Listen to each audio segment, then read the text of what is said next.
सर्वप्रथम ज्यांच्या प्रज्ञेचा ठसा या महाराष्ट्रावर दीर्घकाळापासून आहे आणि राहील अशा स्मृतिशेष नरहर कुरुंदकर यांच्या स्मृतीला विनम्र अभिवादन करतो। आपल्याशी संवाद साधण्याची संधी आयोजकांनी दिली, या गोष्टीचा आनंद जरूर आहे, पण त्यापेक्षाही दडपण जास्त आहे।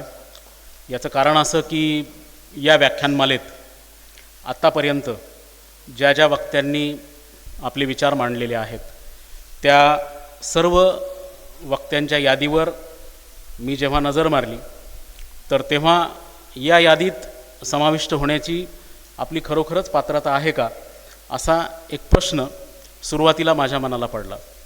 त्यामुळे इथं बोलतानाचा आनंद जरूर आहे, परंतु त्याचं एक दडपण पण आहे, हे मी या ठिकाणी सुरुवातीलाच नमूद करतो। आपल्याकडे बऱ्याचदा त्या भागात जे प्रज्ञावंत किंवा महत्त्वाचे कलावंत लेखक होतात त्यांच्या स्मृती या पद्धतीनं जतन करणं, ती केवळ व्याख्यानमालाच म्हणून नव्हे, परंतु एखादं संशोधन केंद्र, त्या संशोधन केंद्राच्या माध्यमातून अभ्यासाच्या नवनव्या दिशा असणाऱ्या विद्यार्थ्यांना अभ्यासवृत्ती बहाल करणं, त्यांच्याकडनं दुर्लक्षित विषयावरचं महत्त्वाचं मूलगामी अशा प्रकारचं लेखन करून घेणं, या सगळ्या गोष्टी फार अपवादात्मक घडतात।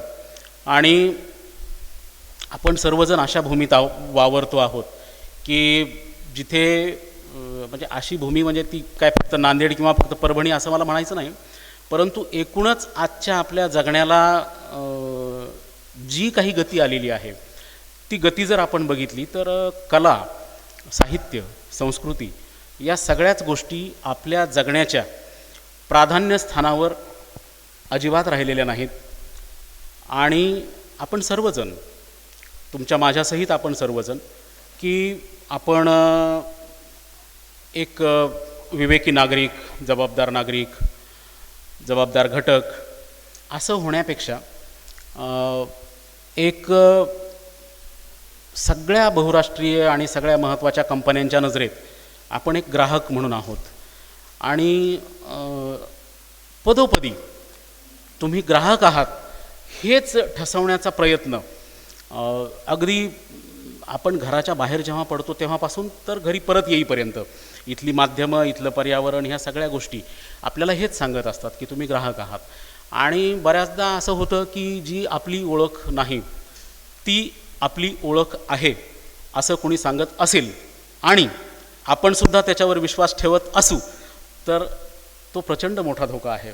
अशा एका मोठ्या धोक्यातून आपण सगळेजण जात आहोत। प्रबुद्ध नागरिक म्हणून अंगी असणारी संवेदनशीलता, विवेक, जबाबदारी या सगळ्या ज्या गोष्टी आहेत त्या सगळ्या गोष्टींपेक्षा आपलं लक्ष विचलित करणाऱ्या, आपलं अवधान विचलित करणाऱ्या, आपल्याला बधीर करून टाकणाऱ्या, आपल्याला आणखी वेगळ्या पातळीवर म्हणायचं तर निर्ढावल्यासारखं करून टाकणाऱ्या अशा प्रकारच्या वातावरणात आपण राहतो आहोत। अशा काळामध्ये विचार जपणं, विचार जोपासणं, विचार पुढे नेणं, विचार टिकवणं, विचार तगवणं या गोष्टी अत्यंत महत्त्वाच्या असतात।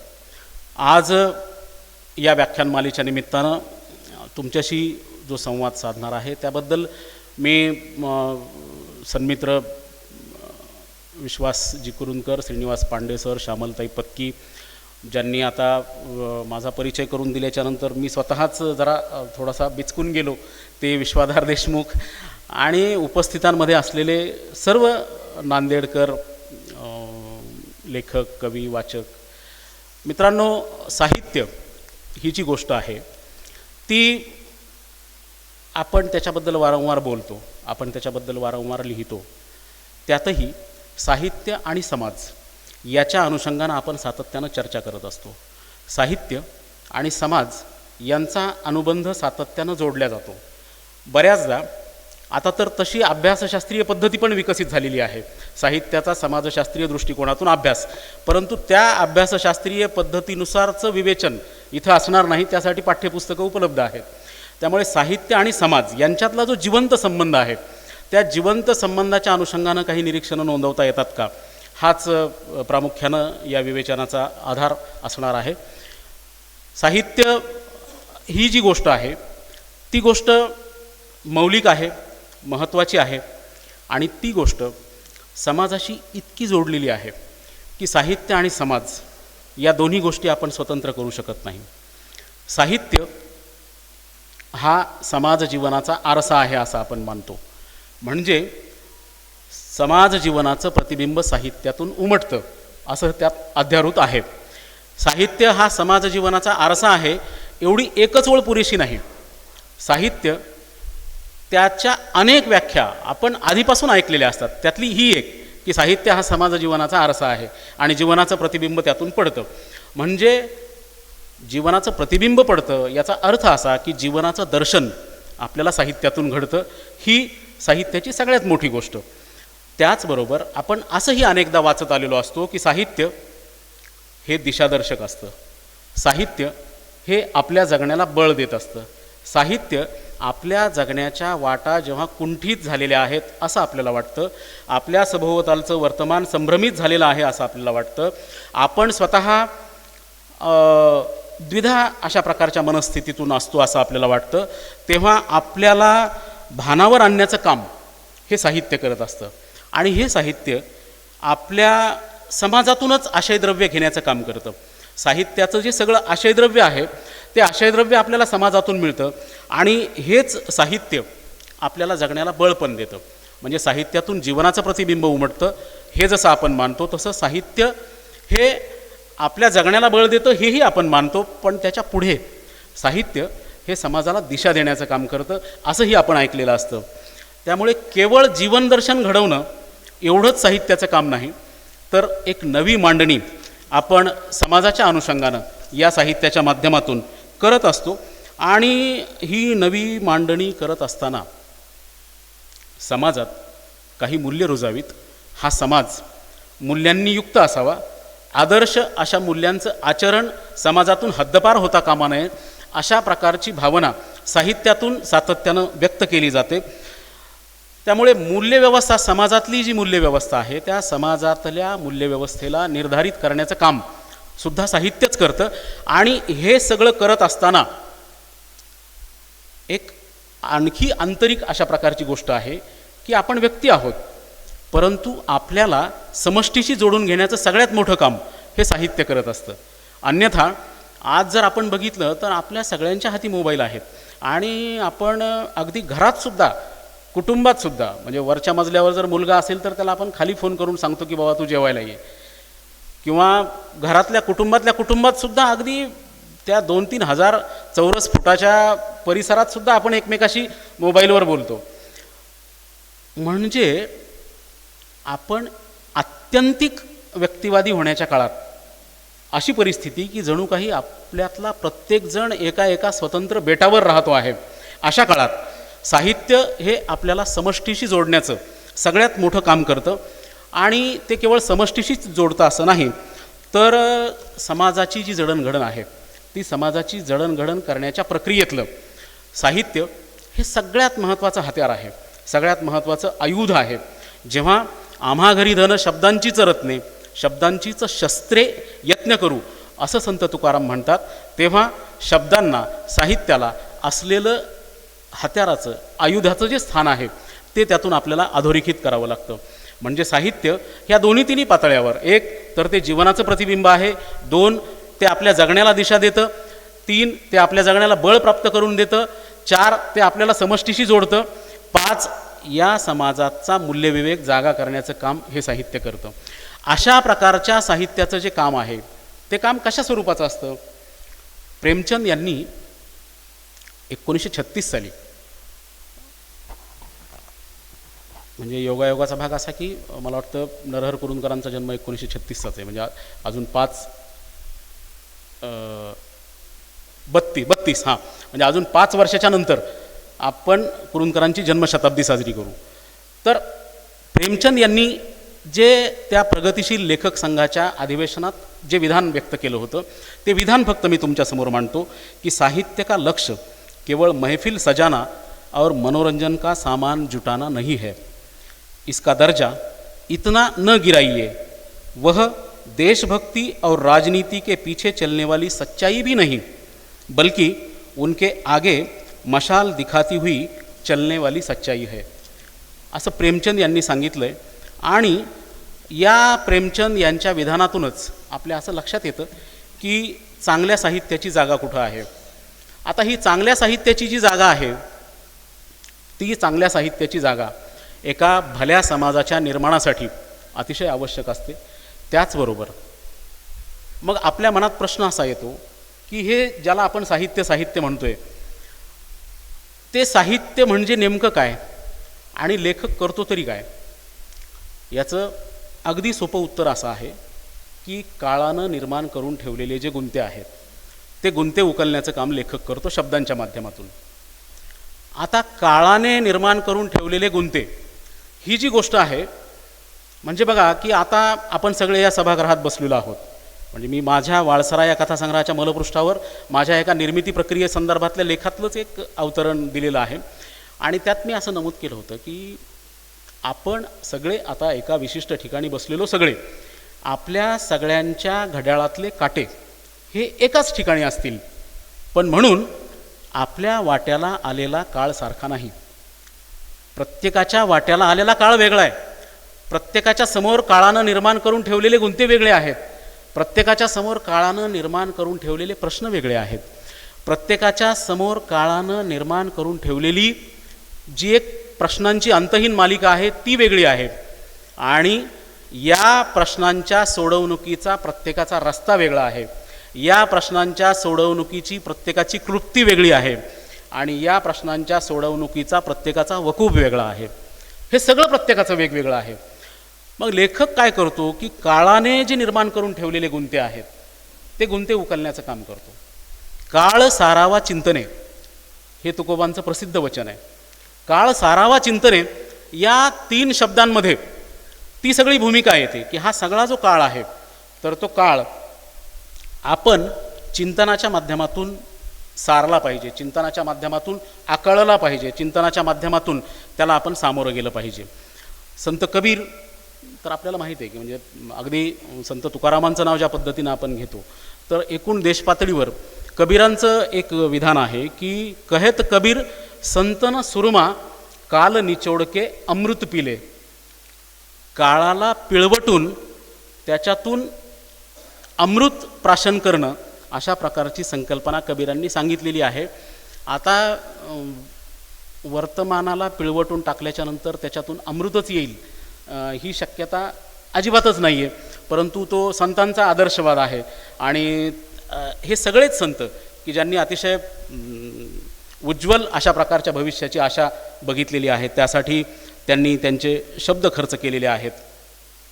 अशा प्रकारच्या संतांच्या माध्यमातून ते काळाला कसं सामोरं जातात. काळ सारावा चिंतने म्हणणारे तुकोबा किंवा कहेत कबीर संतन सुरमा काल निचोडके अमृत पिले असं म्हणणारे संत कबीर यांच्या माध्यमातून त्यांनी दाखवलेल्या उजेडात आपण हे पाहू शकतो की लेखकाने काळाच्या ज्या काही मिती आहेत त्या काळाच्या मिती निरखण्याचं काम केलं पाहिजे. आता लेखकाकडे हा काळ पाहण्याची, काळ समजून घेण्याची फक्त दृष्टी नसते, ती अंतर्दृष्टी असते. जे आपल्याला पृष्ठस्तरावर जे दिसतं किंवा उघड्या डोळ्यांना जे दिसतं त्याच्या पलीकडेही एक जग आहे जे आपल्याला दिसत नाही. हे जग किंवा या जगातले आपले सगळे दृश्य वर्तन व्यवहार नियंत्रित करणारं किंवा अनेक कार्यकारण भावांचा जर आपण विचार केला तर आपण फक्त घटिताचा विचार करतो, परंतु त्यामागे असणारे जे काही आहे त्याचा आपण फारसा विचार करत नाही. त्यामुळे लेखकाला जे जावं लागतं ते त्या गाभ्यापर्यंत जावं लागतं. केवळ जे दिसतं समोर तेवढं मांडून नाही चालत, तर लेखक त्या बुडाच्या गाभ्याशी गेला पाहिजे. आणि हे जे बुडाच्या गाभ्याशी जाणं असतं ते बुडाच्या गाभ्याशी जाणं हे त्या लेखकाचं एका अर्थाने ध्यासपर्व असतं. त्याचा ध्यास असतो. तो असंख्य असे विषय त्याचा पिच्छा पुरवत असतात. असंख्य विषय, जगातले असंख्य विषय त्याचा पिच्छा पुरवत असतात आणि हे सगळे विषय त्याचा पिच्छा पुरवत असल्याने तो अक्षरशः झपाटून गेलेला असतो, त्याचं स्वास्थ्य हरवलेलं असतं. आणि ज्या कलाकृतीनं आपलं स्वास्थ्य हरवतं, ज्या कलाकृतीनं आपल्या मनात काही प्रश्न उपस्थित होतात, ज्या कलाकृतीनं आपल्या संवेदनेला आवाहन केलं जातं, जी कलाकृती आपल्या मनावर ओरखडे उमटवते आणि जी कलाकृती आपल्याला काहीतरी कृती करायला, विचार करायला भाग पाडते, अशा प्रकारचं जे लेखन आहे, हे सगळं लेखन अंतर्दृष्टी लाभलेल्या लेखकाच्या शब्दातूनच ते प्रस्फुटित होत असतं, ते त्यातूनच येत असतं. आता मग हे जे लेखन आहे, हे लेखन, त्या लेखनाचेही परत दोन प्रकार. एक जो लेखनाचा प्रकार आहे म्हणजे साहित्य, अशा प्रकारचं साहित्य की जे साहित्य गोंजारणारं आहे, जे साहित्य सुखावणारं आहे, जे साहित्य आपल्या आत्ममग्नतेला, आपल्या आत्मलुब्धतेला, आपल्या स्वतःवर खुश होण्याच्या गोष्टीला सतत आवाहन करतं. अशा प्रकारचं साहित्य ही वेगळी गोष्ट. आणि प्रस्थापित व्यवस्थेला धक्के देणारं साहित्य ही अतिशय वेगळी गोष्ट. ज्ञानोबांनी तेच केलं, तुकोबांनी तेच केले. त्या बड्या बंडवाल्यात ज्ञानेश्वर माने पहिला ही जी कवितेची ओळ आहे, ती कविता त्यातूनच आहे की ह्या कवितेच्या माध्यमातून किंवा नंतरच्या सगळ्याच संतांनी, संत तुकारामांनी, संत नामदेवांनी आणि बाकीच्या सगळ्याच संतांनी जे काही केलं तर ते हेच होतं की एकीकडे हे सगळं चाकोरीतलं लिहिणं जे आहे, ते चाकोरीतलं लिहिणं की जे अजिबात प्रश्न उपस्थित करत नाही, जे आत्मलुब्ध अशा प्रकारच्या जाणीवेतून येतं, त्याच्यापेक्षा जे प्रश्न उपस्थित करतं आणि जे साधेसुधे प्रश्न उपस्थित करत नाही, जे व्यवस्थेलाही प्रश्न विचारतं आणि व्यक्ती म्हणून तुमच्या असण्यालाही प्रश्न विचारतं, अशा प्रकारचं जे लेखन आहे, ते लेखन मला असं वाटतं की ते लेखन सगळ्यात जास्त महत्त्वाचं. आणि अशा प्रकारचं लेखन, मग ती कथा असेल, कादंबरी असेल, कविता असेल, हे लेखन त्या लेखकाचा सदैव पिच्छा पुरवणारा असतं. म्हणजे मी लहान असताना, मी काही ठिकाणी सांगितलेला आहे तो प्रसंग, मी लहान असताना अगदी 12-13 वर्षाचा असेल, वडिलांसोबत आठवडी बाजारात गेलेलो होतो आणि आम्ही पाहत होतो की मी, वडील जरा बाजूला सगळं खरेदीला गेलेले आणि मी एका चिंचेच्या झाडाखाली बसलेलो. तेवढ्यात एक आग्यामोहोळ उठलं आणि त्या आग्यामोहळाने एवढ्या गर्दीमध्ये फक्त एकाच माणसाचा पिच्छा केलेला होता, एकाच माणसाचा पिच्छा केलेला होता. आता माझ्या बाजूला एक आजोबा बसलेले होते, म्हातारे गृहस्थ. त्यांनी मला सांगितलं की हे बघ पोरा, आता ह्या माणसानं पाण्यात जरी उडी मारली, ते मोहोळ त्याच्यावर गिरट्या घालणार, ते तिथं सगळ्या माशा असतील, पण याच्यातून याची सुटका नाही. आपल्या सगळ्या लिहिणाऱ्यांना जे तापदायक अनुभव असतात, ते सगळे तापदायक अनुभव हे या पद्धतीनं पिच्छा पुरवत असतात. आणि हे जे पिच्छा पुरवणं आहे लेखकाच्या बाजूनं, तर या जाणीवेतून जे साहित्य येतं, ते साहित्य नक्कीच समाजात नवे प्रश्न उपस्थित करतं, नवी चेतना देतं, नवा विचार देतं. फक्त प्रश्नच उपस्थित केले पाहिजेत असं नाही. बऱ्याचदा असं असतं की एखादं लेखन वाचल्याच्या नंतर आपण आरपार बदलून जातो, आरपार बदलून जातो, आपली दृष्टी बदलते. आपण असं म्हणतो की मी अमुक एक कादंबरी वाचली आणि मी पूर्णपणे बदलून गेलो, मी अमुक एक कविता वाचली आणि त्या कवितेने माझ्या आयुष्यात प्रचंड बदल केले. असं जेव्हा येतं तर तेव्हा त्यामागे त्या लेखकाची जी काही कळकळ आहे, ती कळकळ त्या वाचणाऱ्याच्या अंतःकरणापर्यंत भिडलेली आहे असा त्याचा अर्थ आहे. आता बऱ्याचदा असं होतं की लोकप्रिय लिहिणं, लोकानुनय करणारं लिहिणं, लोकरंजन करणारं लिहिणं ही एक वाट आहे, आणि जरा गंभीरपणे, जरा प्रश्न विचारणारं, जरा आपल्या अंतर्मनाला अंतर्मुख करणारं अशा प्रकारचं लिहिणं ही अगदी वेगळी गोष्ट आहे. एक मोठे कन्नड लेखक आहेत यू आर अनंतमूर्ती, त्यांची संस्कार कादंबरी आपल्यापैकी अनेकांनी वाचलेली असेल. त्यांनी 2 गोष्टी सांगितल्या होत्या लेखकांच्या बाबतीत, ज्या एकूण साहित्याच्या संदर्भात मला महत्त्वाच्या वाटतात. त्यातली एक गोष्ट अशी होती की लेखकानं स्वतःला उत्सवमूर्ती होण्यापासून वाचवलं पाहिजे. हे पहिलं विधान. दुसरं विधान त्यापेक्षाही गमतीचं आहे, म्हणजे अनेकांना ते महत्त्वाचं आहे, पण ते अनेकांना गमतीचं वाटू शकेल. दुसरं विधान असं होतं की आपल्या प्रत्येक कलाकृती गणिक आपले आधीचे चाहते जर तुम्ही काही गमवत नसाल तर मग तुमच्या लिखाणात खोट आहे, हे त्यांचं दुसरं विधान. म्हणजे आपण जे अनुनय करणारं लिहितो किंवा आपण जे लोकप्रिय अशा प्रकारचं लिहितो, तर ते लोकप्रिय लिहिण्यातून आपले आपले वाचक तयार होतात. त्या वाचकांचे नंतर आपण गुलाम होतो. त्या वाचकांसाठी म्हणून जे काही लिहायचं आहे, वाचक अंतिमतः महत्त्वाचाच आहे, त्याच्याबद्दल दुमत असण्याचं काही कारणच नाही. पण त्या अनुनय करण्यामध्ये आपण आपल्या स्वतःच्या लेखक म्हणून असण्याचा जर विलय करत असू तर ती अनंतमूर्तींनी सांगितल्याप्रमाणे ती लेखक असण्यातली मोठी खोट आहे. आता ही कल्पनाच इतकी चमत्कारिक आहे की तुमच्या प्रत्येक कलाकृती गणित तुमचे आधीचे चाहते तुम्ही घटवले पाहिजेत काहीतरी, की ज्यांच्या नजरेतून तुम्ही प्रसिद्ध लेखक अमुक तमुक असता, तर त्यातल्या काहींनी का होईना पण तुमच्या पुढच्या आलेल्या कलाकृतीनंतर असं म्हटलं पाहिजे की नाही, हे मला नाही आवडलं, मला त्याचं आधीचं आवडत होतं पण मला हे नाही आवडलं. याचा अर्थ असा की धारणांना धक्के देण्याचं काम हे लेखकानं केलं पाहिजे. अनंतमूर्तींची जी 2 उदाहरणं होती की त्या दोन्हीही विधानांच्या माध्यमातून जर आपण बघितलं की एक तर लेखकानं स्वतःला उत्सवमूर्ती होण्यापासून वाचवलं पाहिजे आणि दुसरं लेखकानं आपल्या प्रत्येक कलाकृती गणिक आपल्या चाहत्यांची संख्या घटवली पाहिजे. ही दोन्हीही उदाहरणं मला असं वाटतं की आजच्या एकूण जेव्हा साहित्य आणि समाज या अनुषंगानं आपण विवेचन करतो तर तेव्हा ती अतिशय महत्त्वाची आहेत असं मला वाटतं. बऱ्याचदा असं होतं की विषय तोच असतो पण एक लेखक त्याच्याकडं अगदी वेगळ्या नजरेनं पाहतो आणि दुसरा लेखक त्याच्याकडं अगदी वेगळ्या नजरेनं पाहतो. हा फरक दृष्टी असण्यातला आहे. ज्या लेखकाकडे हे सगळं समाज जीवनाचं अंतरंग न्याहाळण्याची दृष्टी आहे, त्यातल्या सूक्ष्म अशा बारकाव्यांचा जो अंदाज घेऊ शकतो असा लेखक, मला असं वाटतं की तो लेखक खऱ्या अर्थानं तो जीवनाचे पापुद्रे उकलण्याचं काम करतो. आता आपल्यापैकी अनेकांनी अण्णाभाऊ साठेंची फकीरा वाचलेली असेल. अण्णाभाऊ साठेंच्या फकीरामध्ये त्या माळेवाडीच्या मटकऱ्याला लुटून आणल्याच्या नंतर हे सगळं धान्य वस्तीत आणलं जातं. त्या धान्याचा माग काढत पोलीस आलेले असतात की तुम्ही अमुक ठिकाणचं सगळं लुटून आणलेलं आहे धान्य, आणि एका घरात भाकरीचा तुकडा सापडतो. कल्पना करा, म्हणजे एखाद्याच्या घरात शस्त्र असणं हे गुन्हेगारीचं कृत्य असू शकतं, पण तुमच्या घरात भाकरीचा तुकडा असणं म्हणून तुम्ही गुन्हेगार आहात. अशा प्रकारची व्यवस्था जेव्हा स्थापित होते तर तेव्हा ती व्यवस्था निरखण्यासाठी ती जी नजर आहे ती नजर त्या लेखकाकडे असायला हवी.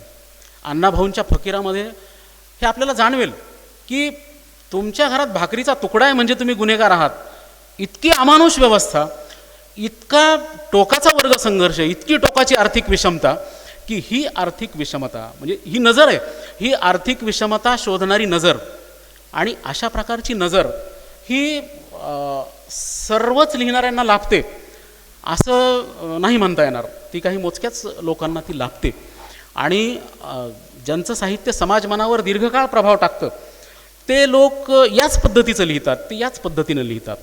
म्हणजे आपण सगळ्यांनी की म्हणजे आता विश्वाधार यांच्या विवेचनात किंवा बाकी आपण प्रेमचंद यांचं जे महत्त्व आहे ते प्रेमचंदांचं महत्त्व आपण सगळेजण सांगतो की प्रेमचंद यांची कथा म्हणजे एकाच वेळी ती कथा दलित जीवनाबद्दल बोलते, एकाच वेळी ती कष्टकऱ्यांबद्दल बोलते, एकाच वेळी ती शेतकऱ्यांबद्दल बोलते, एकाच वेळी ती समाजातल्या उच्चवर्णीयांच्या कुटुंबातलं सुद्धा अंतरंग सांगते. समाजाचे सगळे स्तर या माणसाने अत्यंत बारकाईने निरखलेले होते. या माणसाने सगळं जग, सगळं जगणं हे अतिशय बारकाईनं अभ्यासलेलं होतं. त्यांची एक कथा आहे पुसकी रात या नावाची. तर ही जी पुसकी रात नावाची गोष्ट आहे ती पौष महिन्यातली अत्यंत कडाक्याची थंडी, म्हणजे तुमच्या देहाचा बर्फ करून टाकणारी थंडी, आणि अशा प्रकारच्या थंडीत शेतात जागलीला जाणारा एक मजूर, त्याच्या बायकोनं पैसे 2 पैसे गोळा करत करत करत करत काही पैसे साठवलेले आहेत. ते कशासाठी की आपला नवरा अशा कडाक्याच्या थंडीत शेतात राखणीला जातोय, त्याला काहीतरी उबदार पांघरून घेऊन दिलं पाहिजे, हे त्याच्या बायकोनं केलेलं आहे. पण गावातल्या ज्या कोणाचे पैसे त्याच्याकडे आहेत व्याजानं, तो माणूस येतो, रोज शिव्या देतो. मग हा जो हलकू आहे त्या कथेतला शेतकरी, तो असं म्हणतो की त्याच्या बायकोला की तू हे जमा केलंस माझ्यासाठी, पण तो येतो, रोज शिव्या देतो, हे काय बरं नाही वाटत, आधी त्याचे पैसे देऊन टाकू, मी असाच कुडकुडत राहील शेतात. ते पैसे देऊन टाकतात त्या सावकाराचे. आणि मग हा बिचारा त्या शेतात कुडकुडत राहतो थंडीचं. एके दिवशी असं होतं की अतिशय टोकाची थंडी. त्याचा एक कुत्रा आहे, त्या हलकूचा, जबरा त्याचं नाव. तर हे दोघं आता ह्यातले प्रत्येक टप्प्यावरचे बारकावे बघा ह्या कथेतले. ती थंडी इतकी टोकाची आहे की एक वेळ अशी येते की तो जबरा आणि हलकू हे दोघंही एकमेकाच्या कुशीत असतात. इतकी टोकाची थंडी, याची त्याला ऊब. म्हणजे हे जगणं पशुवत आहे, एका ओळीत त्यांनी सांगून टाकलेलं आहे. ते दोघं एकमेकाच्या कुशीत शिरतात ती थंडी वाचवण्यासाठी आणि ऊब मिळवण्यासाठी. एवढ्यानंही ती थंडी काही कमी होत नाही. मग त्या हलकूला असं वाटतं की आपल्या शेजारी जे शेत आहे ती आमराई आहे, आणि त्या आमराईमध्ये वाळलेल्या पानांचा पाचोळा पडलेला आहे. तो आपण गोळा करू आणि पेटवू, थोडी तरी ऊब मिळेल. मग ते सगळे पानं गोळा करतात. म्हणजे तो हलकूच गोळा करतो बिचारा, त्याला काडी लावतो, थोडंसं शेकत बसतो. आता त्याला बऱ्यापैकी ऊब आलेली आहे. शेजारच्या शेतातल्या तिथं तो बसलेला आहे, आणि त्याला ऊब आल्याच्यानंतर काही क्षण का होईना त्याचं अंग थोडंसं सैल झालेलं आहे. हे अंग सैल झाल्याच्या नंतर त्याला डोळा लागलेला आहे. त्याला डोळा लागल्याच्यानंतर काही वेळ निघून जातो, आणि काही वेळ निघून झाल्याच्यानंतर नीलगाईंचा एक कळप येतो, आणि ते सगळं जे शेत आहे ते सगळं शेत त्या नीलगाई उद्ध्वस्त करतात.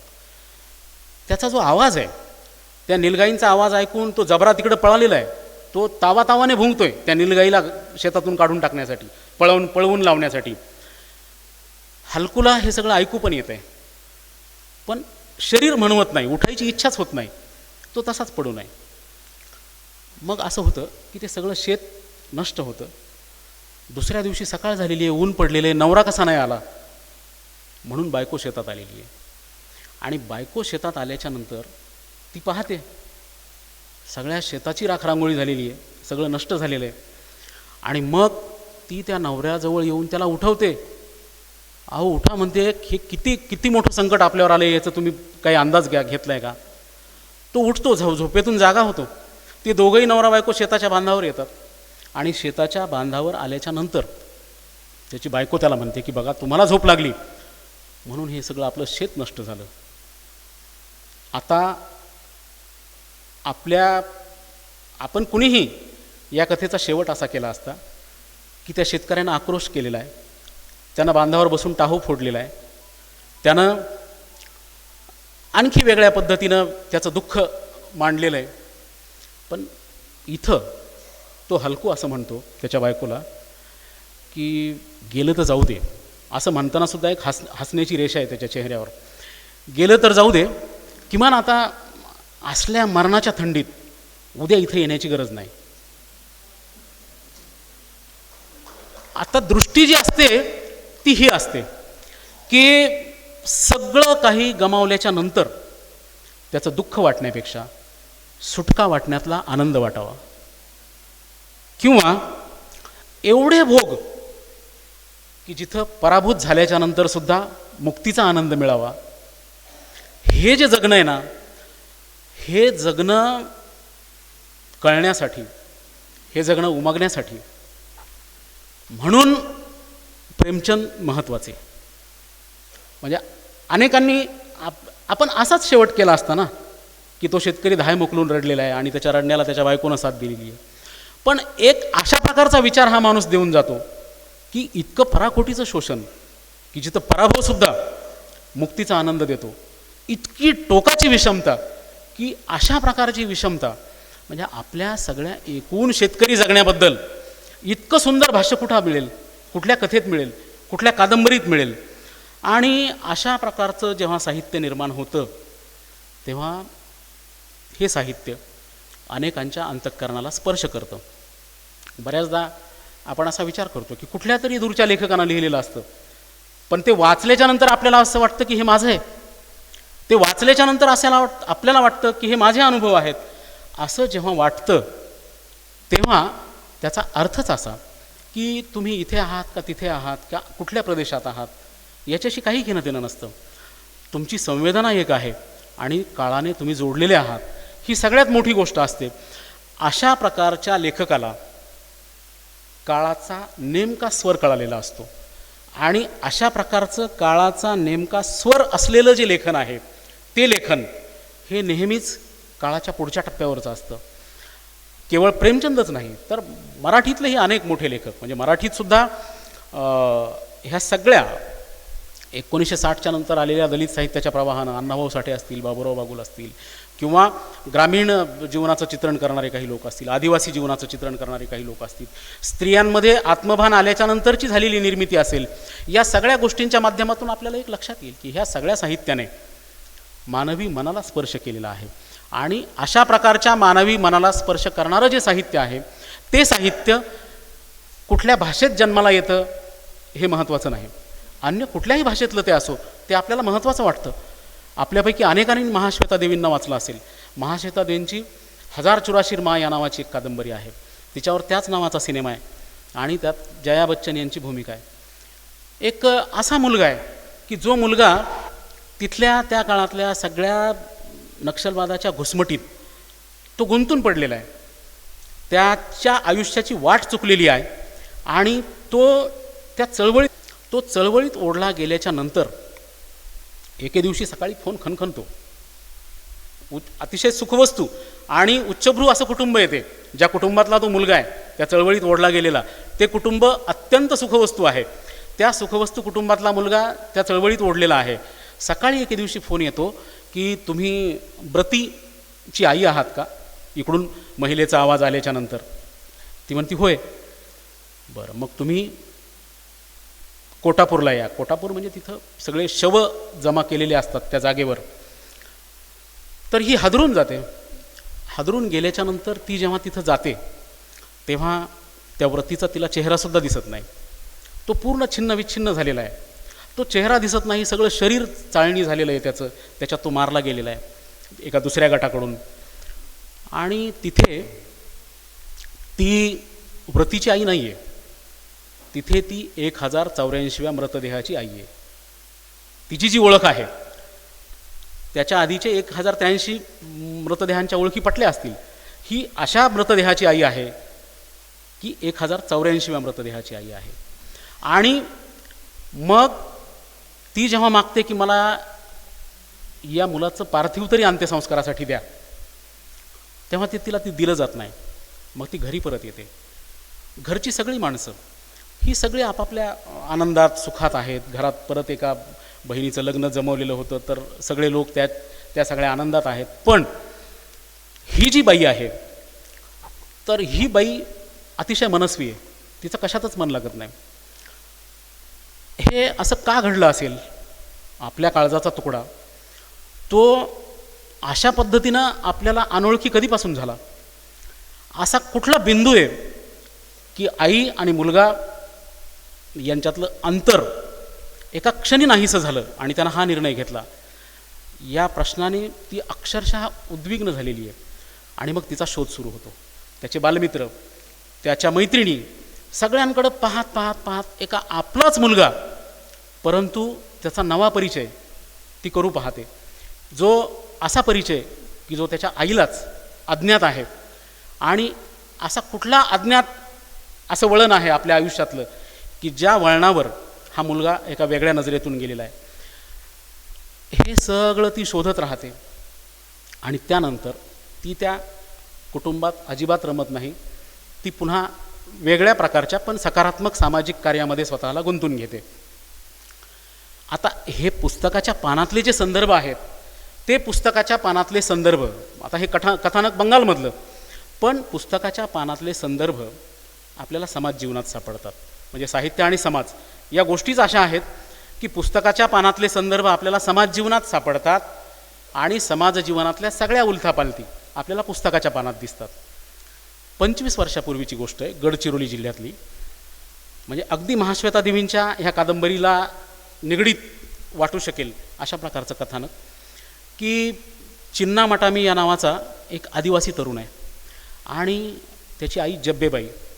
हा तरुण एके दिवशी जंगलात गेलेला आहे मासेमारीसाठी. हा मासेमारीसाठी गेल्याच्यानंतर पोलिसांनी त्याला नक्षलवादी समजून गोळी मारलेली आहे. त्याच्यात तो गेलेला आहे.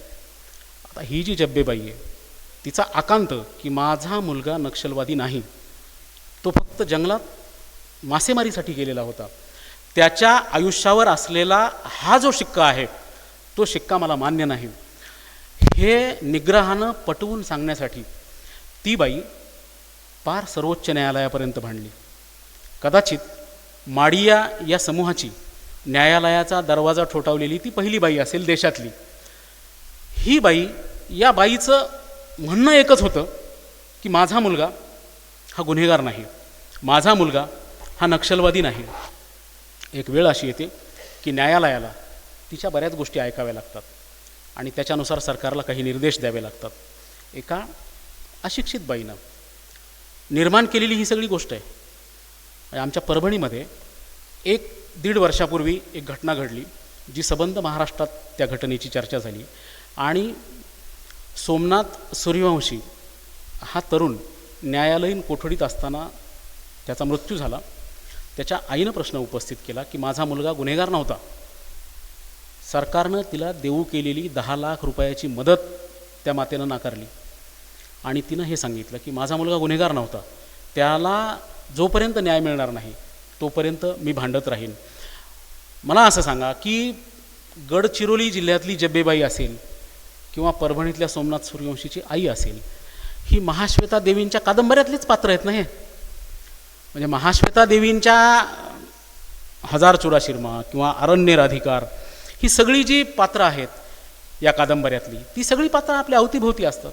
म्हणजे अशाच प्रकारच्या कडाक्याच्या थंडीत जागल करणारा आपला एखादा शेतकरी हा प्रेमचंदच्या कथेचं पात्र असू शकतं. हे सगळं साहित्य आपल्याला आपल्या जवळचं वाटतं. याचं कारण असं की ते आपलं वाटतं, आपल्या अंतःकरणाला स्पर्श करतं आणि आपल्या अंतःकरणाला स्पर्श करणारं जे जे लेखन आहे, जे जे साहित्य आहे, ते साहित्य हे काळाच्या पुढं पाहण्याची ज्यांची नजर आहे अशी माणसं लिहून ठेवत असतात. अशा माणसांच्या हातून जे काही लिहिणं होतं ते लिहिणं हे त्या प्रकारचं असतं. आपल्यापैकी अनेकांना फकीरमोहन सेनापती हे नाव कदाचित माहीत असेल. 1897 साली त्यांची 6 मान 8 गुंठ नावाची कादंबरी आली. प्रेमचंद यांची गोदान नंतर आली, त्याच्या आधी आलेली ही कादंबरी आहे. ही भारतातली आधीची सगळ्यात आधीची कादंबरी. त्या कादंबरीमध्ये एक 2.5 एकरचा शेतकरी आहे आणि तो 2.5 एकरचा शेतकरी तो कर्जानं गांजून गेलेला आहे, त्याला मूलबाळ नाही. अशा सगळ्या समस्येत असताना त्याला एक भगत सांगतो की बाबा तू तुझ्या शेतात एक मंदिर बांध आणि तुझ्या शेतात जर तू मंदिर बांधलं तर तुझ्यावरचं सगळं अरिष्ट दूर होईल. तो म्हटला मला शेती कसायला पैसे नाहीत, मी मंदिर कुठून बांधू. तो म्हटला तू मंदिर बांध, ही जमीन माझ्याकडे गहाण ठेव, तू मंदिर बांध, तू जमीन कस. असं म्हटल्याच्या नंतर ती जमीन त्या सावकाराकडे गहाण टाकली जाते, तिथं मंदिर बांधलं जातं. मंदिर बांधल्याच्या नंतरही या कथेचा जो नायक आहे त्या नायकाचं दुःख संपत नाही आणि मग एक गोष्ट आपल्या लक्षात येते की सर्व प्रकारच्या सत्ता या धर्मभावनेचा वापर कसा करतात.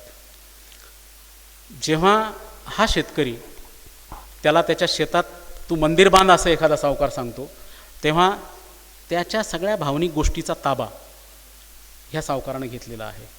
आणि अशा प्रकारच्या सर्व सत्ता अजूनही जेव्हा जेव्हा सत्ता एखादी गोष्ट राबवतात तेव्हा तेव्हा त्याला अशा प्रकारचा संदर्भ देण्याचं काम होत असतं. आजही आपल्याकडे पार चिपळूण रत्नागिरीपर्यंत जाणारा एक मार्ग असताना दुसरा एक समांतर मार्ग जो 80-90 हजार कोटी रुपये खर्च करून होऊ लागलेला आहे, तर त्याचं नाव आपण शक्तिपीठ असं ठेवतो. याचं कारण पण तेच आहे, लोकांच्या ज्या भावना आहेत त्या भावना आणि त्या भावनांना त्याचा वापर सर्व प्रकारच्या सत्ता कशा पद्धतीनं करतात याचं हे उदाहरण आहे. शेवटी त्या कथेत होतं असं, त्या कादंबरीत होतं असं, फकीरमोहन सेनापती यांच्या, की त्यातली जी पत्नी आहे ती पत्नी मरते आणि जो भागीय आहे शेतकरी, तर त्याची जमीन तर हडपलेलीच असते, परंतु तो खोट्या नोट्या गुन्ह्यात तो तुरुंगात जातो.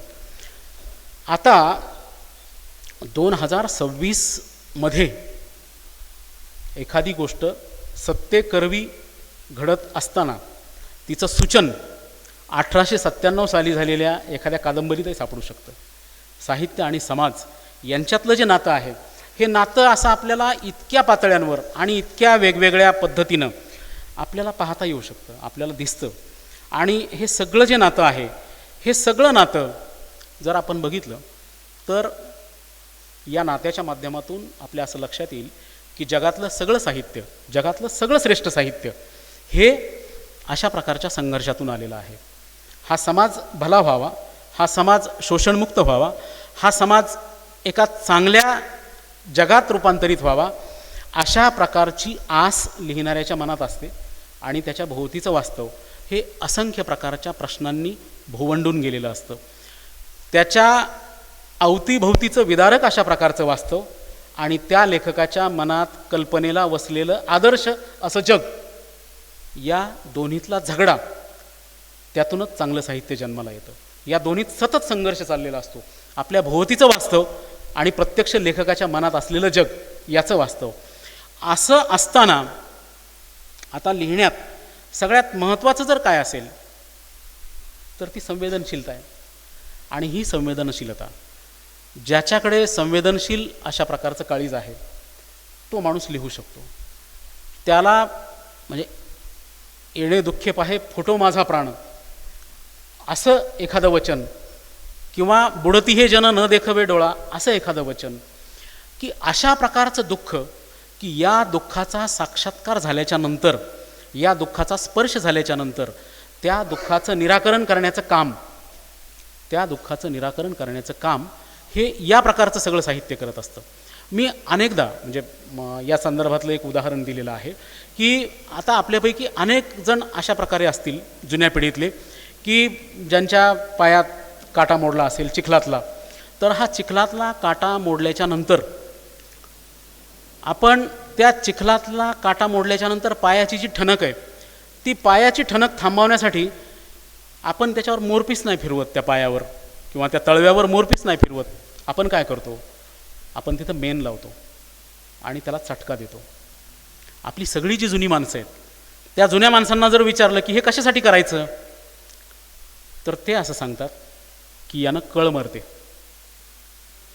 यानं कळ मरते. जगातलं सगळं चांगलं लेखन हे वेदनेची कळ मारणारं असतं, म्हणूनच ते चटका देणारं असतं. आणि अशा प्रकारचं चटका देणारं लेखन आता तर आपण अशा काळात वावरतो आहोत की तुम्ही घराच्या बाहेर पडल्याच्या नंतर असे मोठे मोठे तुम्हाला फलक दिसतील की बाबा तुम्ही जर अमुक कंपनीची जर तुम्ही गादी वापरली ना तर तुम्हाला कसल्याही व्याधी येणार नाहीत, किंवा तुम्ही जर अमुक खडा जर घातला बोटात तर तुमचे सगळे तुमच्या मागचे सगळी दशा मिटून जाईल. हे सगळं तुम्ही स्वास्थ्यकारक कसं जगायचं हे सांगणारे जो खरा लेखक आहे, तो खरा लेखक तुमचं स्वास्थ्य हरवून टाकणारे काही प्रश्न उपस्थित करतो. ही सगळी जी उत्पादनं आहेत, जगातली सगळी उत्पादनं तुम्ही स्वास्थ्यकारक कसं जगायचं हे सांगतात. ती स्वास्थ्यकारक कसं जगायचं हे सांगतात म्हणजे विवेचनाच्या सुरुवातीला मी जे म्हणालो की ह्या सगळ्यांच्या नजरेत ज्या विशाल अशा कंपन्या, ह्या सगळ्या कंपन्यांच्या नजरेत आपण एक ग्राहक आहोत. एक अशा प्रकारची बाजार असलेली व्यवस्था आहे, ती व्यवस्था आपल्याला नियंत्रित करते आणि त्या नियंत्रणे त्यावर हुकूम आपल्या सगळ्या हालचाली चाललेल्या असतात.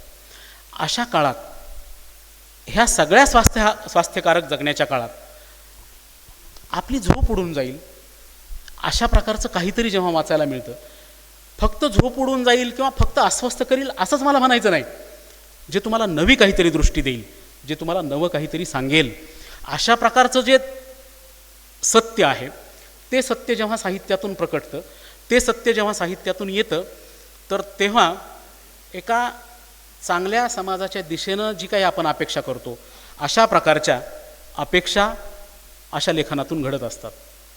आणि बऱ्याचदा मी अगदी सुरुवातीला जे म्हणालो की लिहिण्याचे 2 मार्ग आहेत, एक लोकरंजन करणारा, लोकानुनय करणारा, आणि एक अनंतमूर्तींच्या भाषेत आपल्या चाहत्यांची संख्या घटवणारा.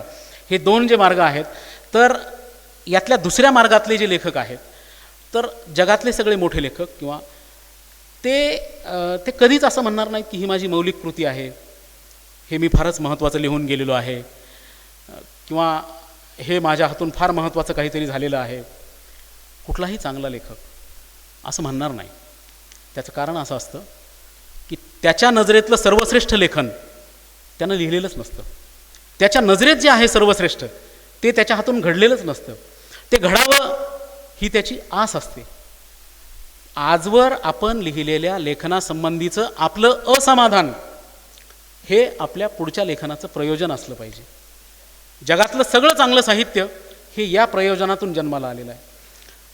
त्यामुळे हे खूपच महत्त्वाचं आहे, हे मला फारच महत्त्वाचं वाटतं, किंवा हे माझ्या हातून फारच काहीतरी भव्य दिव्य घडलेलं आहे, हे मला फारच अलौकिक वाटतं. ह्या सगळ्या अंधश्रद्धा आहेत. याच्यात खरं काहीही नाही. खरं इतकंच आहे की जो व्रतस्थ लिहिणार आहे त्याच्या आयुष्यातलं सर्वोच्च त्यानं लिहिलेलं नसतं. वाचकांच्या नजरेत ते असतं, वाचकांच्या नजरेत ते उत्तमच असतं, ते श्रेष्ठच असतं, पण त्या लेखकाच्या नजरेत त्याला असं वाटतं की मला जे लिहायचं आहे ते अजून पूर्ण उतरलेलं नाही.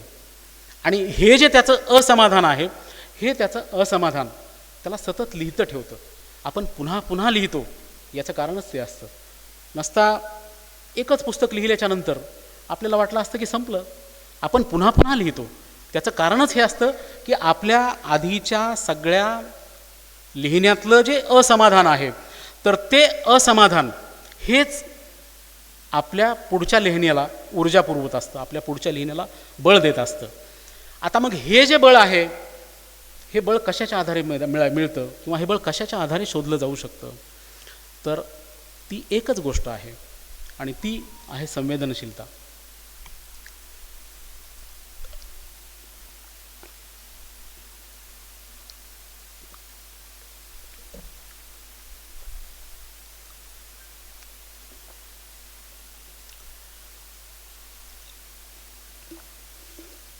आणि या संवेदनशीलतेचा स्पर्श झालेलं जे साहित्य आहे ते साहित्य त्या भाषेपुरतंच नाही, ते एकूण जगाच्या साहित्याला समृद्ध करत असतं.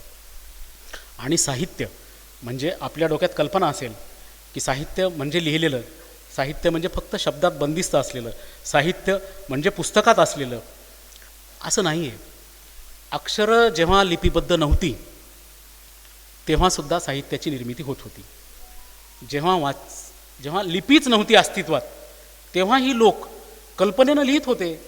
आणि ही जी कल्पना आहे, ही कल्पना त्यांच्या गाण्यातून, त्यांच्या शब्दातून ती उमटलेली असते. म्हणजे आपली सगळी जी लोकगीतं आहेत त्या सगळ्या लोकगीतांचं जर आपण बघितलं तर त्या लोकगीतांमध्ये काय आहे, कमालीची संवेदनशीलता आहे, कमालीचं एखाद्याचं काळीज जाणून घेण्याची वृत्ती आहे.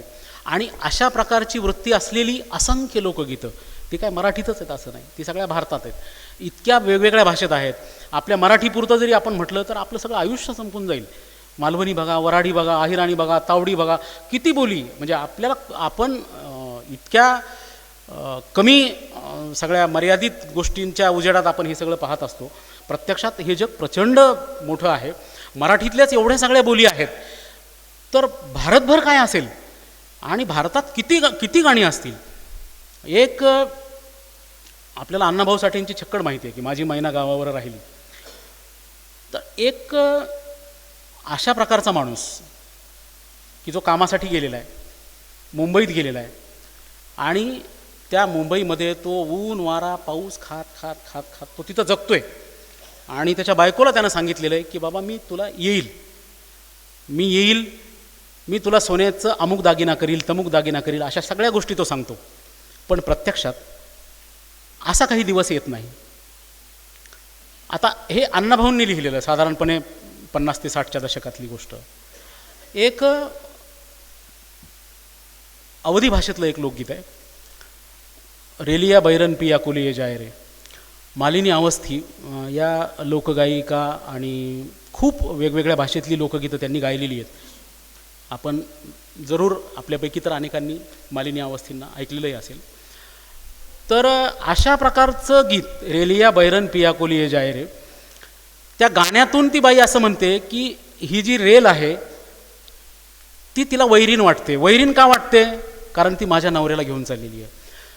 बिहार, उत्तर प्रदेश, झारखंड ह्या सगळ्या भागातून तिथं काम नाही, म्हणून कलकत्ता असेल, मुंबई असेल, अशा जगातल्या असंख्य ठिकाणी ही सगळी माणसं कामासाठी जातात निघून.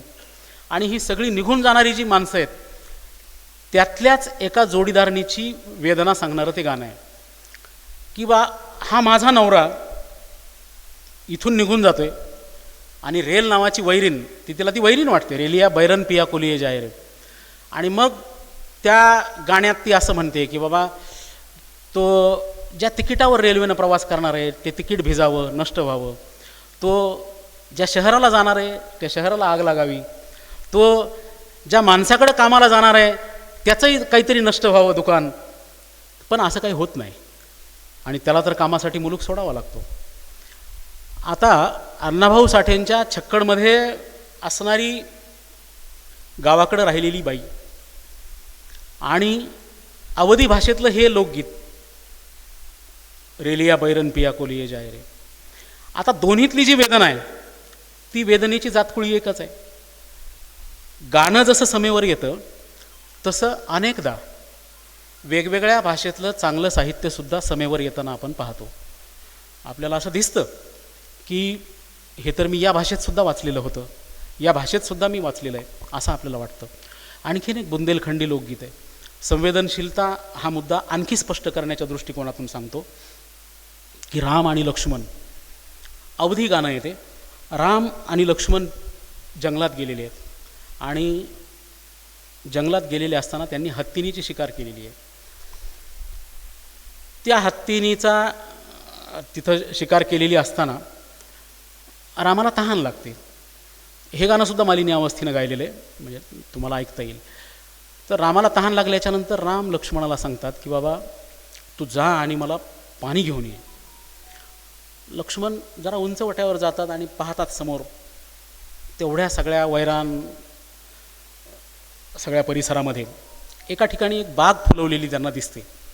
ते तिथं जातात आणि तिथला जो माळी काम करणारा माणूस आहे त्याला म्हणतात की बाबा रे, ही एक सोन्याची मुद्रा घे आणि थोडंसं पाणी दे. तर तो माणूस असं म्हणतो की ही सोन्याची मुद्रा इथंच तुमच्याजवळच ठेवा, सोन्याची मुद्रा नको, पण हा जो धनुष्यबाण आहे तुमच्याकडचा तोही इथं खाली ठेवा. आणि तो पाणी देतो लक्ष्मणाजवळ. मग लक्ष्मण पाणी घेऊन येतो. मग राम ते पाणी घेत असताना विचारतात की अरे बाबा तुझ्याकडचा धनुष्यबाण दिसत नाही. मग लक्ष्मण सांगतात की बाबा त्या माणसानं पाणी दिलं आहे पण माझ्याकडचा धनुष्यबाण ठेवून घेतलेला आहे. राम म्हणतात आपण दोघंजणं जाऊ त्याच्याकडं. आणि ते दोघंजणं जातात. ते दोघंजणं गेल्याच्या नंतर तो माणूस रामाला असं म्हणतो की तुम्ही राजाचे पुत्र आहात, तुम्ही एवढे मोठे आहात, तुम्ही त्या हत्तीला, ती हत्तीन ती तुम्ही मारून टाकलेली आहे आणि एवढ्या दिवसात म्हणजे माझा जो बगीचा आहे तो माझा बगीचा तिनं आत्तापर्यंत कधीही पायात तुडविलेला नाही. ती फिरते सगळीकडं पण ते माझ्या बगीच्यातून किंवा मी लावलेल्या झाडातून ती हत्तीन कधीही गेली नाही. आणि ती प्राणी असून तिला हा विवेक आहे. तुम्ही तिची हत्या केलेली आहे. हा जो धनुष्यबाण आहे हा धनुष्यबाण तुम्ही इथं ठेवा. आणि राम तो धनुष्यबाण तिथं ठेवतात. अशा प्रकारचं ते गाणं आहे. आता यातली जी संवेदनशीलता आहे, जो साध्यातला साधा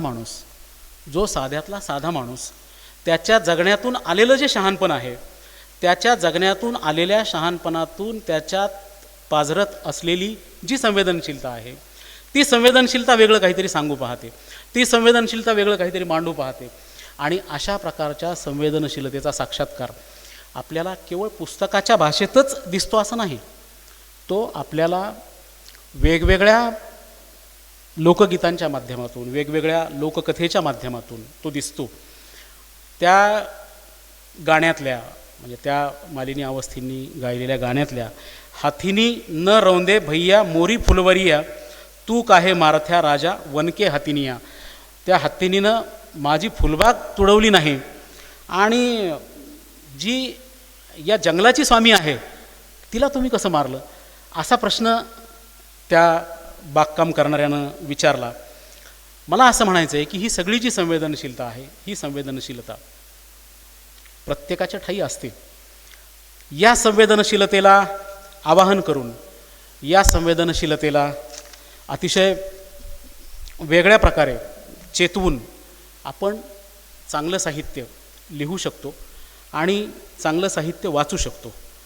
आता परिस्थिती अशी आहे की आपल्या सगळ्या संवेदनशीलतेचं काय झालं आहे याचा खरंच जर आपण प्रश्न करायचा जर ठरवलं, याचा विचार जर करायचा ठरवलं तर आपल्याला वेळ नाही. आणि वेळ नाही याचं कारण आपण मोबाईलमधूनच आपल्याला वेळ नाही अशी परिस्थिती आहे की कधीतरी आपण आपली एकाग्रता पूर्णपणे नष्ट झालेली आहे आणि आपण आपलं इतकं बधिरीकरण करून टाकलेलं आहे या सगळ्याच गोष्टींनी की आपल्या पायाखाली काय जळतंय याचीसुद्धा भनक आपल्याला लागू नये अशा काळामध्ये आपण आहोत. आता हा सगळा जो काळ आहे, या काळामध्ये आपल्या संवेदनेला स्पर्श करणाऱ्या घटना घडत नाहीत का? त्या घडतात. आपल्या संवेदनेला विद्ध करणाऱ्या घटना घडत नाहीत का? त्या घडतात. आपल्या संवेदनेला हादरून टाकणाऱ्या घटना घडत नाहीत का? त्या घडतात. त्या आपल्या आजूबाजूला घडतात.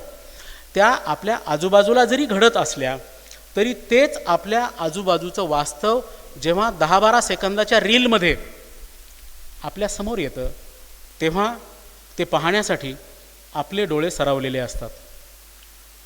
आणि ते कितीही आपल्याला विचलित करणारं असलं, कितीही आपल्याला अस्वस्थ करणारं असलं तरीही आपण एका सेकंदात त्याला वर ढकलत राहतो, परत पुन्हा खालचं चित्र पाहत राहतो.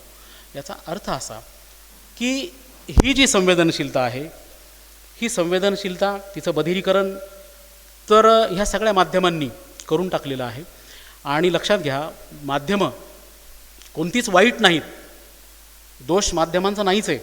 आणि हेही तितकंच खरं आहे की या जगातलं कुठलंही तंत्रज्ञान हे भल्यासाठी वापरता येऊ शकतं, भल्यासाठी वापरलं पाहिजे. आपण त्याचा वापर कसा करतो आपल्या विवेकावर ते अवलंबून आहे. आणि अशा प्रकारचं बधिरीकरण आपल्यामध्ये येत असताना आणि अशा प्रकारचं आपलं एकूण सगळं मन निर्ढावलं जात असताना की त्या छोट्या पडद्यावर जे काही येतं आहे त्यांना आपण विचलित होत नाही, त्या पडद्यावर जे काही येतं आहे त्यांना आपल्याला प्रश्न पडत नाहीत, त्या पडद्यावर जे काही पाहतो आपण हातातल्या त्यांना आपण स्तिमित होत नाही, त्यांना आपण थरारून जात नाही, त्यांना आपण शहारून जात नाही. आपल्यापैकी अनेकांनी वाचलेले अनेक पुस्तकं वाचलेली आहेत, अशी कित्येक पुस्तकं आपण वाचलेली आहेत, असं कित्येक साहित्य आपण वाचलेलं आहे की जे वाचल्याच्या नंतर आपण प्रचंड हललेलो आहोत, आपण प्रचंड अस्वस्थ झालेलो आहोत. आज आपल्याला असं काहीच का होत नाही? आपल्या संवेदना गोठून गेलेल्या आहेत का याचा प्रत्येकानं विचार केला पाहिजे. असं झालं आहे का की आपल्या भोवतीचं सगळं वास्तव त्या 10-12 सेकंदाच्या रीलमध्ये येतं, ते आपण पाहिलेलं आहे, ते आपल्या नजरेसमोरचं आहे, पण तरीसुद्धा त्यानं आपल्याला जराही विचलित व्हायला होत नाही. याचा अर्थ आपले डोळे सरावलेत का ह्या सगळ्या गोष्टी पाहण्यासाठी? याचा अर्थ आपलं मन निर्ढावलं आहे का? या सगळ्या गोष्टीचा विचार एक संवेदनशील मन या नात्यानं आपण केला पाहिजे. आता एक गोष्ट तर इतकी खरी आहे की या जगात सगळ्यात जास्त जो ताप आहे तर तो ताप हा संवेदनशील माणसाला होतो.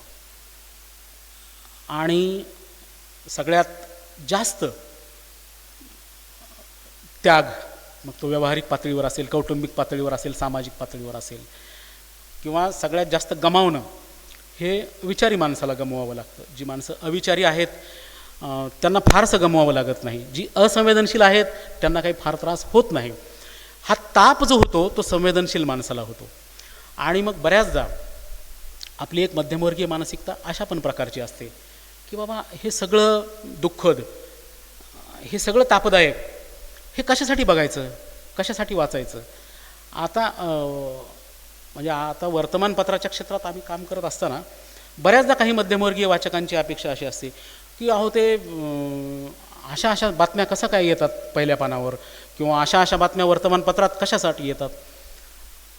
आता त्या वाचकांना हे खरं तर सांगण्याची वेळ असते की बाबा हा सगळा जो समाज आहे या समाजातलेच तुम्ही नागरिक आहात. ज्या समाजात या सगळ्या बऱ्या वाईट गोष्टी घडतात त्या समाजातले आपण नागरिक आहोत. त्यामुळे या जगातलं जे काही कुरूप असेल, या जगातलं जे काही न्यून असेल, तर ते सगळं न्यून घालवण्यासाठी जरी आपल्याला प्रयत्न करायचे असले तरी ती बाजू आपल्या आयुष्यातून बेदखल नाही करता येत. आणि सगळे लेखक साहित्य आणि समाज याची चिकित्सा करताना आपण असं पाहतो की हे सगळे लेखक जे लिहितात ते फक्त आणि फक्त जगातलंच सगळं लिहितात असं नाही, त्यांचे स्वतःचे पण त्यातले अनुभव असतात. बऱ्याचदा असं होतं की अनेक लेखक म्हणतात, कादंबरीकार, की मला वेगळी कादंबरी, मला वेगळं आत्मचरित्र लिहिण्याची गरज नाही, कारण ते माझ्या कादंबऱ्यांमध्ये तुम्ही ते शोधू शकता. असं म्हणतात याचं कारण असं की आपल्या आयुष्यातले अनेक तुकडे आपण त्या लेखनात मिसळलेले असतात. साहित्य, समाज आणि संवेदनशीलता या त्रिकोणाची चर्चा करत असताना आपण हे लक्षात घेतलं पाहिजे की अनेक लेखक वेगवेगळ्या विषयावर जरी लिहित असले तरीही त्यांच्या आयुष्यातलं सुद्धा त्यांनी त्यात काही ओतलेलं असतं. ते काही सगळंच्या सगळं समाजाचं नसतं, त्याच्या स्वतःचे काही अनुभव असतात. स्वतःच्या कथाशिल्पातलं न्यून भरून काढण्यासाठी, स्वतःच्या कथाशिल्पातला कमकुवतपणा, त्याची पोकळी भरून काढण्यासाठी अनेक लेखक स्वतःच्या आयुष्यातले अनुभव त्यात लिहित असतात. उदाहरण आजच्या काळात फार मोठं गमतीशीर आहे. पाकिस्तानमधले एक फार मोठे लेखक होऊन गेले, इंतजार हुसेन. आपल्यापैकी अनेकांनी त्यांची बस्ती या नावाची कादंबरी वाचलेली असेल, जी फाळणीचं चित्रण करणारी होती. त्यांनी अनेक कथा लिहिलेल्या आहेत. मोरनामा आणि इतर कथा हा भास्कर लक्ष्मण भोळे यांनी संपादित केलेला त्यांचा एक कथासंग्रह आहे. मोठा लेखक, पाकिस्तानातले, पण फाळणीपूर्व भारतात त्यांचा जन्म झालेला आणि नंतर ते पाकिस्तानात गेले. पण तो लेखक जरी पाकिस्तानात गेला तरी इथली जी कथासृष्टी आहे, इथलं कथासरित सागर, इथली वेताळ पंचविशी, इथली सिंहासन बत्तीशी, इथली सगळी कथन परंपरा ही त्या माणसाच्या डोक्यात होती. आणि त्या माणसानं जे काही निर्माण केलं त्याच्यातून ते जरी पाकिस्तानात वास्तव्यात असले आणि त्या भाषेतले जरी ते लेखक असले तरीसुद्धा त्या लेखकाचा पिंड हा इथल्या कथनसृष्टीवर घडलेला होता. त्यांनी एक उदाहरण असं सांगितलं होतं की आपल्यापैकी अनेकांनी सोनी महिवाल ही जी प्रेमकथा आहे ती अनेकांना माहीत पण असेल की सोनी आणि महिवाल त्याच्यावर सिनेमा पण येऊन गेलेला आहे. की हा महिवाल जो आहे त्याचं त्या सोनीवर प्रेम असतं, तो तिला भेटायला येतो. उधाणलेली नदी, त्या उधाणलेल्या नदीतून तो दरवेळेस येतो आणि तो त्या सोनीला भेटायला येत असताना तिच्यासाठी रोज एक मासा घेऊन येतो तिला खाण्यासाठी. मग तो भाजून ती खात असे, अशी ती आख्यायिका. एकदा होतं असं की हा महिवाल तो सगळा पूर पार करत तिला भेटण्यासाठी जातो, पण त्या दिवशी नेमका त्या महिवालला मासा सापडत नाही. मग तो काय करतो, त्याच्या स्वतःच्या मांडीचा लचका तोडून तो भाजून त्या सोहनीला देतो. आणि ह्या त्यांच्या प्रेमकथेला अनेक उपकथानकं आहेत. मग त्या सोहनीची जी नणंद आहे तिला हे कळतं की ही अशी प्रेमात त्या महिवालच्या बुडालेली आहे आणि ती पाण्यातून पोहून त्याला भेटायला जाते. हे कळाल्याच्या नंतर तिची जी नेहमीची घागर आहे की जी घागर बांधून ती पुरातनं जात असते, त्या ठिकाणी तिची नणंद हे तशीच दिसणारी कच्ची मातीची घागर ठेवून देते. आणि ती कच्ची मातीची घागर तिथं ठेवल्याच्या नंतर एके रात्री तिच्या लक्षात येत नाही त्या सोहनीच्या, ती जी कच्ची मातीची घागर आहे तीच कच्ची मातीची घागर ती कमरेला बांधून पाण्याच्या पुरात उडी मारते आणि मग ती मातीची घागर विरघळून जाते. तिकडनं तो महिवालही आलेला असतो पोहत आणि हे दोघेही त्या पुरात वाहून जातात, इथं त्यांचा अंत होतो. गोष्ट एवढीच आहे. पण साहित्य, समाज आणि संवेदनशीलता हा त्रिकोण स्पष्ट करताना त्या गोष्टीचा फक्त एक वेगळा संदर्भ मी तुम्हाला देतो, की जे इंतजार हुसेन ज्यांनी बस्ती ही कादंबरी लिहिली, ज्यांनी अनेक कथा लिहिल्या, त्यांच्या कथेत जशी मुस्लिम पात्रं आहेत तशी हिंदूही पात्रं आहेत. पाकिस्तानात वास्तव्य करणाऱ्या, दीर्घकाळ वास्तव्य करणाऱ्या, एका वेगळ्या भाषेत लिहिणाऱ्या लेखकानं असं नमूद करून ठेवलं की त्या महिवालने ज्या पद्धतीनं स्वतःच्या मांडीचा लचका तोडून दिला, त्या पद्धतीनं मी माझ्या कथाशिल्पातलं न्यून भरून काढण्यासाठी माझ्या आयुष्यातले अनुभव पुरवत असतो. आता हे सांगणारा जो लेखक आहे तो भारतातला नाही आहे, पण त्यानं प्रेरणा सांगितली आहे इकडची, त्यानं प्रेरणा सांगितलेली आहे या मातीतली. जे श्रेष्ठ साहित्य असतं ते श्रेष्ठ साहित्य जात, पंथ, धर्म, भाषा, विभाग, जमीन अशा सर्व प्रकारची वर्गवारी ते मोडून टाकतं आणि अशा प्रकारची सर्व वर्गवारी मोडून ते पुढे येत असतं. जेव्हा चांगलं साहित्य जन्माला येतं, जेव्हा चांगलं साहित्य आपण वाचतो, जेव्हा एखादा लिहिणारा चांगलं लिहितो, तर तेव्हा त्यातून ही गोष्ट स्पष्ट होते की त्या साहित्याने मानवी मनाला स्पर्श केलेला आहे आणि त्या साहित्याने सगळ्या ज्या आपल्या भौतिक जगानं घालून दिलेल्या मर्यादा आहेत त्या सगळ्या मर्यादांचं उल्लंघन केलेलं आहे. ह्या सगळ्या ज्या मर्यादा आहेत त्या मर्यादा मोडून, जातीच्या, धर्माच्या, पंथाच्या, भाषेच्या या सगळ्या मर्यादा मोडून हे साहित्य पुढे येत असतं. आणि इंतजार हुसेन म्हटल्याप्रमाणे की स्वतःच्या कथाशिल्पाचं न्यून भरून काढण्यासाठी मी माझ्या आयुष्याचे काही तुकडे माझ्या लेखनात मिसळतो, तर कुठलाही संवेदनशील लेखक हा त्याच्या आयुष्यातले तुकडे हा त्याच्या लेखनात मिसळत असतो. जेव्हा अशा प्रकारचं लेखन लिहून होतं तेव्हा ते वैयक्तिक राहत नाही. जोपर्यंत ते कागदावर असतं तोपर्यंत ती त्या लेखकाची खाजगी मालमत्ता असते. जेव्हा ते सार्वजनिक होतं तेव्हा ते अनेकांच्या अंतःकरणाला स्पर्श करतं. अशा प्रकारचं लेखन व्यक्तीचं न राहता ते समष्टीचं राहतं, व्यक्तीचं न राहता ते समाजाचं राहतं. आणि अशा प्रकारच्या लेखनाच्या माध्यमातून आपण असं सांगू शकतो की जे